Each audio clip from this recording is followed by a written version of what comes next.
মার্কিন নেতৃত্বাধীন সামরিক জোট ন্যাটোর সদস্য দেশ ও রাশিয়ার সীমান্ত লাগোয়া পোল্যান্ডে যুদ্ধবিমান মোতায়েন করেছে জার্মানি।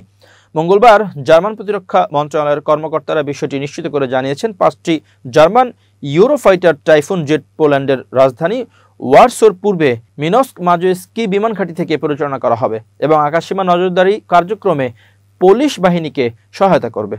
জার্মান বিমান বাহিনীর একজন মুখপাত্র স্থানীয় সংবাদ মাধ্যমে বিল্ড ডেইলি বলেন, এই মোতায়েনের মাধ্যমে ন্যাটো জোটের সংহতি প্রকাশ এবং জোটের আকাশসীমা রক্ষা করার সময় বিশ্বাসযোগ্য প্রতিরোধ ক্ষমতা প্রদান করেছে জার্মানি।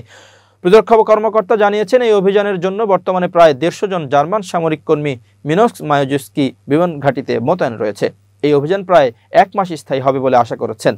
প্রসঙ্গত, ইউরোপীয় ইউনিয়ন এবং ন্যাটো উভয়ের জোটের সদস্য পোল্যান্ড ইউক্রেনে পশ্চিমা সামরিক সহায়তার জন্য একটি গুরুত্বপূর্ণ কেন্দ্র হিসেবে কাজ করে। জার্মান বিমান বাহিনী গত এপ্রিল মাস থেকে পোলিশ বাহিনীকে আকাশসীমা পর্যবেক্ষণে সহায়তা করে আসছে।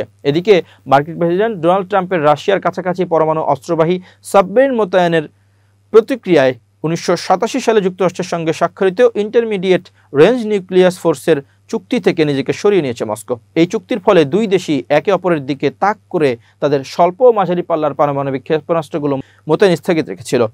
সোমবার এক বিবৃতিতে রাশিয়ার পররাষ্ট্র মন্ত্রণালয় বলেছে, সোভিয়েত আমলে যে পরিস্থিতির কারণে রাশিয়া আইএনএফ চুক্তি স্বাক্ষরে বাধ্য হয়েছিল অবস্থা আর তেমন নেই। ন্যাটো জোটভুক্ত দেশগুলো রাশিয়ার ভৌগোলিক নিরাপত্তা ও অখণ্ডতার জন্য হুমকি হয়ে উঠছে।